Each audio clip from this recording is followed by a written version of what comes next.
मैं मेरे को छत डिगी बोनट जानवे वाली है मैंने दियो 19 लाख रुपया मेरे को ले लो साडे को भाई ने से तो ना थोड़ा गुस्सा कीता रेट मुनासिब रेट यार ये नहीं तुझे मार छड़ दियो बंदे मार छड़ी है मैं तो अंदर से ला पैसे यार जी भाईजान 15 लाख रुपया जी बोलो 15 लाख रुपया 15 लाख तो होता भाईजान 15 लाख तो होता भाईजान जी बोलो भाईजान 15.5 लाख रुपया जी 15.5 लाख रुपया जी 16 लाख रुपया जी 16 लाख रुपया जी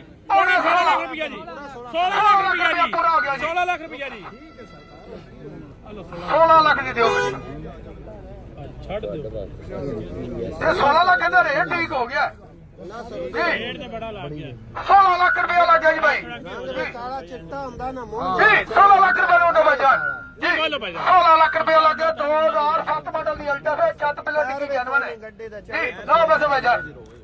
ਕੀ ਬੋਲੋ ਭਾਈਜਾਨ 16 लाख रुपया दो भाईजान 16 ਲੱਖ ਰੁਪਇਆ 16 लाख रुपया ਇਹ ਇੰਦੇ ਬੰਦਿਆਂ ਦਾ ਵੀ ਗੁਨਾਹ ਕੋਈ ਨਹੀਂ ਹੁੰਦਾ ਉਹਨਾਂ ਹੋ ਸਕਦਾ ਮਾਗੀ ਬਾਹਰੋਂ ਲਈ ਹੋਵੇ